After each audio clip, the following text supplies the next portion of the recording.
వారి గురించి ఒక చక్కటి మాట అన్నాడు. బలా నమ్మకమైన మంచి దాసుడా, ఈ కొద్ది వాటిలో నీవు నమ్మకంగా ఉన్నావు. ఎగ్జాక్ట్లీ దేవుడు మన నుంచి ఆశపడేది ఇదే. నమ్మకమైన పరిచర్య, నమ్మకమైన జీవితం.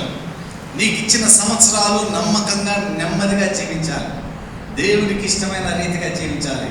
ఒకరోజు ప్రభు దగ్గరికి వెళ్ళినప్పుడు, బలా నమ్మకమైన మంచి దాసుడా, నీకు ఇచ్చిన ఈ కొద్ది జీవితాన్ని, నీకు ఇచ్చిన ఈ కొన్ని తలాంతుల్ని నువ్వు చక్కగా వినియోగించుకున్నావు. నువ్వు రా, నా ఆనందంలో నువ్వు పాల్గొను అని దేవుడు చెప్పాడు. దేవుని బిడ్డలారా, ఆ ఒక్క తలాంత తీసుకున్నవాడు ఆయన గుంట తవ్వి పాతి పెట్టాడు. ఆ తలాంతుని బయటికి రాకుండా చేశాడు. కాబట్టి అతన్ని దేవుడు ఎంత కఠినమైన మాటలు మాట్లాడడం మనకు తెలుసు. కానీ అతని గురించి 30వ వచనంలో ఉంది. చివరిగా ఒక మాట చెప్పుకొని ముగిస్తాం. మరియు పనికి మాలిన ఆ దాసుని వెలుపటి చీకటిలోనికి త్రోసివేయుడి, అక్కడ ఏడుపును పళ్ళు కొరకటయు ఉండు.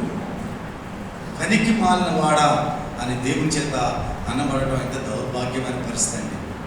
పనికి మాలిన వాడా, నువ్వు ఉండవలసిన స్థలం ఏంటంటే దేవుని సంతోషంలో పాల్పంచుకునే ప్రజలతో కాదు, కానీ ఏడుపులు పళ్ళు కొరుకుట